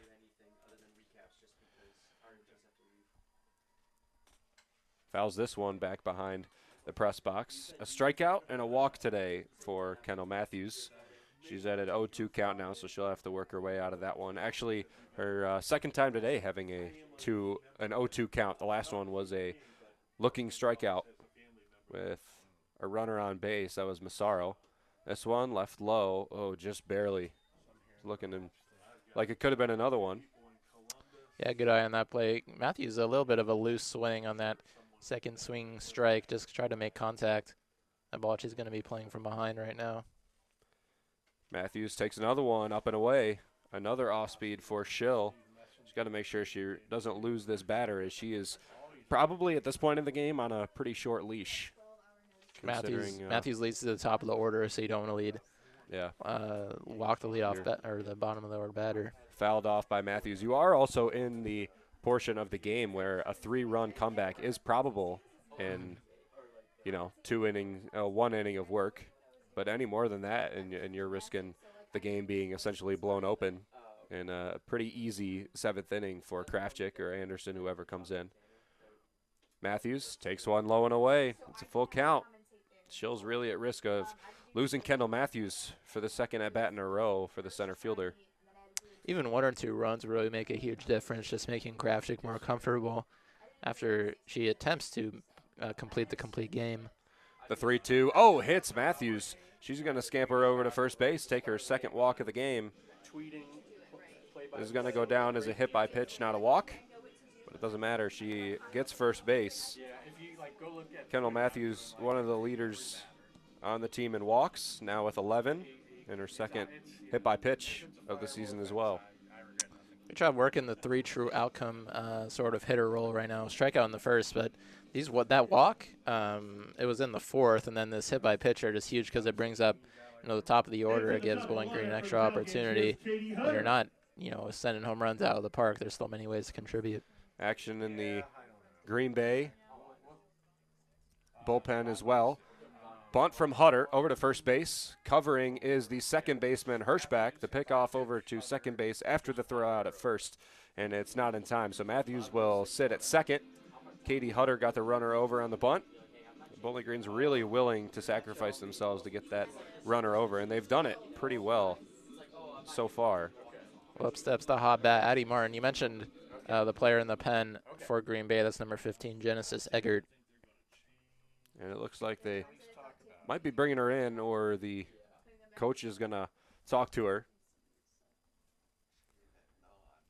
Number 15, Eggert, is probably the second best pitcher on the team for Green Bay. Has the best strikeout to walk ratio, 35-21. Very rare in softball and rare to see at the mid-major level of softball. The best batting average against at just below 300. Not too many wild pitches. Not too many hits. Actually, statistically up and down, you can make a strong argument that she is the better pitcher, although Ava Schill's ERA is lower. Schill's going to stay in the game, and she's going to try to get out of this inning. She's had a tough time against Martin, but now is a good chance for her to redeem herself. Martin, 2 home runs and a single, 3 RBIs, 2 runs.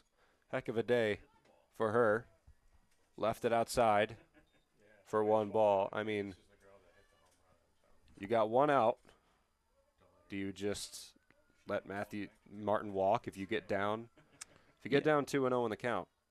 It seems like it, but with the base to give. With Barron and Hunt coming up in the lineup, there really isn't a break soon for this team. But, I mean, yeah, you can see they're kind of pitching around Martin right now. 2-0 count. I wouldn't give her anything considering how she smacked the ball today. 2-0, grounded over to shortstop. Diving play made by Hansen. The throw over to first base, not even close to in time. That'll split the runners as Matthews advances perfectly. A first and third. Looking back on it, Hansen probably just shouldn't have thrown that ball. She should have held on and kept the runner at second base. There'll be another single for Addie Martin. 2 singles, 2 home runs. What a day for Addie Martin. We talked about the first at bat that hasn't resulted in an RBI. And the first pitch that she got in the zone in that at bat she capitalized on. Even though it was weak contact, it ended in a result that was her way. Barrett shows bunt, doesn't go around. Addie Martin gets a stolen base as she swipes second. It's Martin's 8th on the year. That leads the team. And has not been caught stealing yet. As almost a double steal look. Although Green Bay was ready for it. Barrett with a 1-0 count. Swinging a ground ball to second base. Diving stop by Hirschbach. Thrown over to first. And they got Taylor Barrett at first. But she got her run in. Matthews scores. It'll be an RBI for Barrett. Gets the job done. We mentioned only one run makes a huge difference. 5-1 game now. That's a completely different story. It makes Kravchuk a lot more happy down there in the dugout. Now batting, Hannah Hunt. What a great play by Hirschbach, too, to snare that ball. That had single written all over it before she dove into the second base hole. Ball 1 to Hannah Hunt.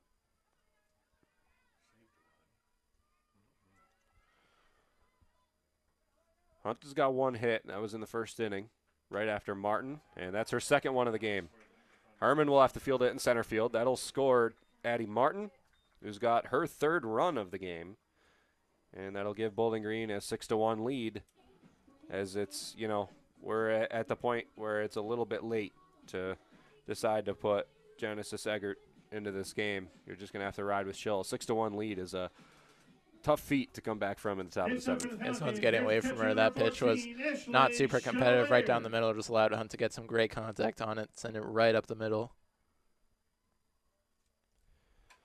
Chevalier pops it up to right field. Playable for Redders, and she'll shut it down and shut down the inning.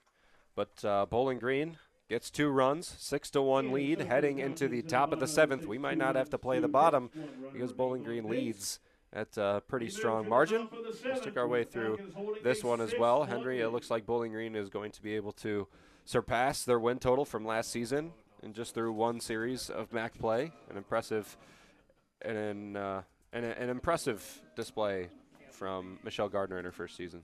Yeah, doing it in the home opener, I think, is extremely impressive. And we mentioned how this team hasn't changed a lot. They've seemed like they've lost a lot in terms of production with Peyton Delays, Reagan Williamson, Erilyn Nogue, last year starting center fielder, transferring to Kent State, a team that we'll see here this weekend. But it's been a lot of the players who just didn't really get a lot of looks and didn't perform last year who've really stepped up in a different role and with a different head coach who uses them in a different way.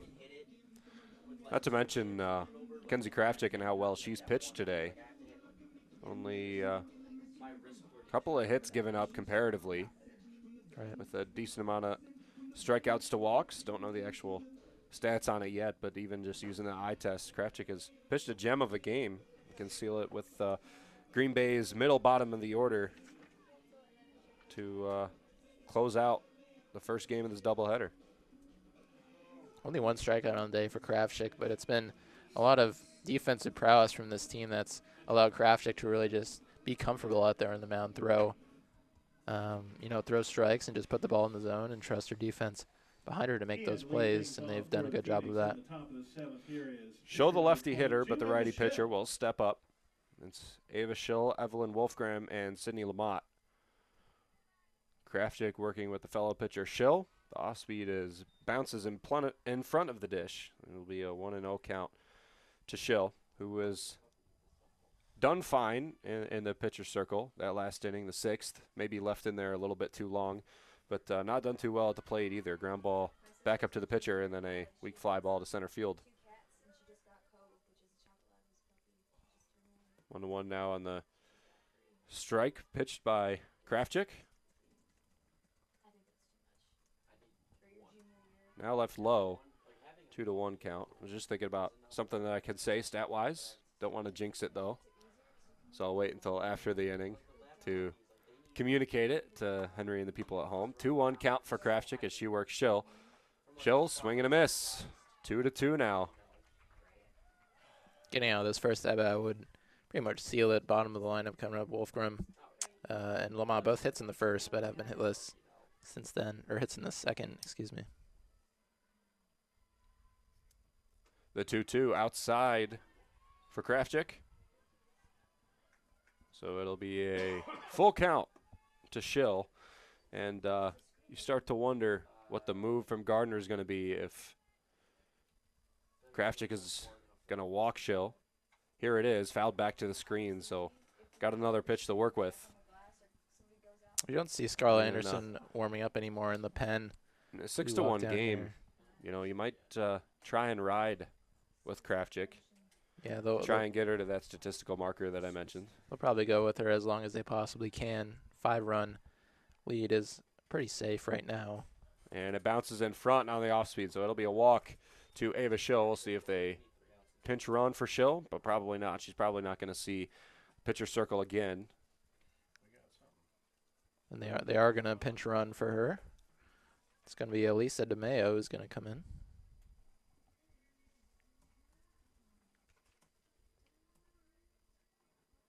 Doesn't look like DeMeo has seen the field yet. Yeah, this will be her first appearance, even as a pinch runner. Freshman out of Lamont, Illinois, attended Lamont High School. Nice for her, getting her first look on the field of the season. Looks like could be fast. Evelyn Wolfgram up for swing and a miss. Just saying at first base, see if they try to steal. They did get a beneficial runner on the bag then. Fly ball out to right field. Playable for Steffes. She puts it away flat-footed. No tag from the runner on first base. DeMayo. Thought it was tougher than it looked, as that one escapes past the catcher on the rebound. But that play is tougher than it looks. You see Steffes with the sunglasses out there in right field. She's kind of looking right into this 3 o'clock sun out there in right field. So what's going on here? DeMayo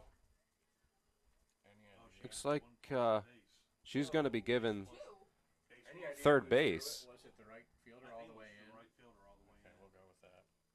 I think it could have been the ball. Yeah, the ball went out of play on Steffes' throw into the field after. Yeah. I thought it was one base. I see the umpires talking it out right now with Michelle Gardner. I mean, that completely changes the complexion of the inning, considering you were in a double play situation, and now you're knocking on the door of a run scored. It was interesting because there wasn't a real threat. I don't think DeMaio was really looking at running. If I'm being honest, I was looking down at the score sheet. I wasn't looking up at the play that was happening. Didn't see where the ball went. Yeah, I mean, it's the sort of thing that's usually routine. It's not usually something you are really looking for. So runner on third now with one out. Lamont will leave Kravchik's pitch low. It'll be the first ball to her. Worked a walk in her last at-bat in the 5th inning. Got all the way around to third base, but didn't score. A fly out to left field by Herman. Left outside. That'll be 2 balls to Sydney Lamont. 4-pitch walk on that one that you mentioned. Now 2 straight balls. Seen 6 straight. What a cherry on top would this be if Kravchik is able to work out of a 7th inning runner on third with a 1-out jam. Prompted by the fielders. Swinging a foul tip behind Chevalier. Yeah, 2-1 now the count. Complete turnaround just in terms of confidence for Kravchik. You know, tough schedule for this team, playing in a lot of their weekend tournaments down south in Oklahoma and South Carolina. A lot of tough lineups that she's had to face, and you know, coming in and facing some more formidable opponents, especially in the MAC and now against Green Bay, she's really settled in. Up high, 3-1. The check swing challenge is no good, so it'll stay as 3-1. We should talk a little bit about that Oklahoma game, which we wish we got a broadcast of that. But Kravchik came in relief and pretty much shut down Oklahoma for a couple of innings. Was probably the main reason Bowling Green was in that game. Now this ball is left low, so it'll be another double play situation. Not the worst thing to happen in the world, although Lamont is decently fast. It'll be another walk, second walk of the inning. And back to that Oklahoma game, that was, if they managed to pull that one off as Gardner comes in the mound, they're going to talk it over a little bit. That could have been, I mean, one of the biggest upsets in, I mean, just BG Athletics history. One of the best wins in BG Athletics. Considering Oklahoma back-to-back national champions of Division I softball, and they haven't lost the game. They were 19-0. And looking back on how many single swings and like single plays would have made it, like would have made it a completely different game. Maybe it doesn't have to go to 8 innings. Maybe it ends in 7 with a Bowling Green win. Currently 26-0 as we look at it right now. That was the closest team that Bowling Green took the extra innings. That was the closest Oklahoma's come to a loss all season. We're seeing them really blow out a lot of teams. Good teams, They've blown out. They got back-to-back wins against South Carolina, top 10 ranked team. They just got swept top 15 Arkansas Razorbacks. So Kravchik will stay in after the mound visit. It'll be Aiden Messman, the catcher, with a fresh count. Pop fly to shortstop. Addie Martin will handle it. That's a big out. 2 outs. Top of the 7th inning. Bowling Green leads 6-1. Down to the last batter for Green Bay to try and make something happen, or even just to put runs on the board. We'll go back up to number 4, Kendall Hirschbach. Oh, no, we're going to get a pinch hitter. This is Emma Looks Kruger. like Emma Kruger. Kruger, one of the top registered hitters, although batting only a 183. He's had 33 at-bats this season. Not the greatest hitter in the world. Sophomore, graduated from Bayport High School. Pinch hitting for Kendall Hirschbach is the second baseman. Fresh count again. Off speed, left high, and away. Kruger transferred from Rock Valley Community College after last season. Struggled early on, like you mentioned. Kruger with a 1-0 count. Krafchick looking to work her way out. Ground ball to third base. Taylor Barrett throws over to Hutter at first, and that'll do it for the inning. And the first complete game of the season for a Bowling Green pitcher goes to Mackenzie Krafchick, and a final score of 6-1 for Bowling Green. And that not only is the first complete game for a Bowling Green pitcher, is the win that gives Bowling Green more wins than they had in 2024. 6 total wins in 2024, and now 7 in 2025. The only real thing changing being Michelle Gardner as the head coach. Yeah, well-handled win from Bowling Green today. Came in and handled business against a team that they should have beat, sending Green Bay to 6-13 on the year. In the game heading into Game 2 here in about 30 minutes. We've got another one for you. Green Bay versus Bowling Green here in the home opener. We will actually stick with you for our short post game and then bring you back. We'll have a 30-minute break in between here and the start of the second game. Don't know exactly what time, but we'll update as soon as we know. Final score 6-1 for Bowling Green. Henry, an impressive, we'll start with the circle, an impressive performance from Mackenzie Krafchick, able to escape away from this game with only 1 run. That run scored in the second inning, allowed a double to Paige Hansen with 1 out, and then a quick single by Evelyn Wolfgram to tie it up 1-1. Then the Bowling Green offense really got a hold of the ball, but worked their way out a couple of jams, 1 in the 5th, 1 in the 7th with 2 runners on, and gift to give the runner third base from first base with 1 out, and she was able to work her way out of it.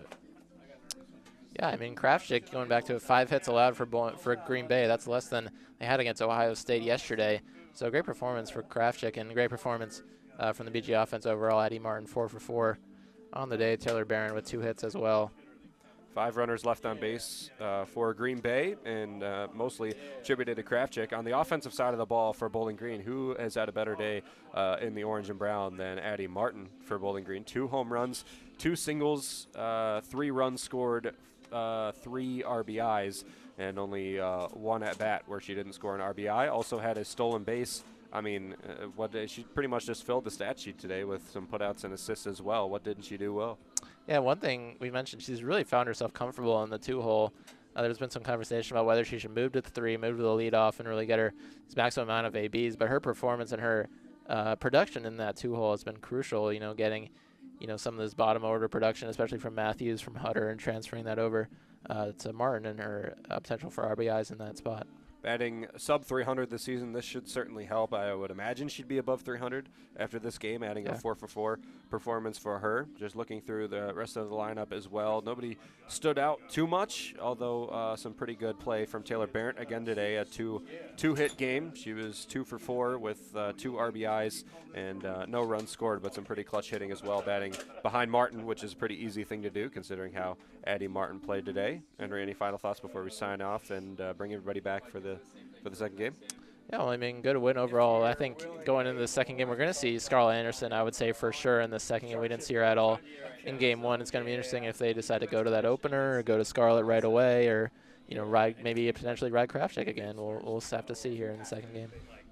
Certainly earlier in the season they would have had the opener. We'll see who the pitcher would be. We'll see what time we start, and we'll see what happens in the second game between Bowling Green and Green Bay in just a few short minutes. We'll send it back to Artie Abrego back in the Falcon radio booth in the Cooling Center in Bowling Green, and he'll play some music for you, and we'll bring you back as soon as we have some more softball to call. You're listening to BGSU Softball on Falcon Radio.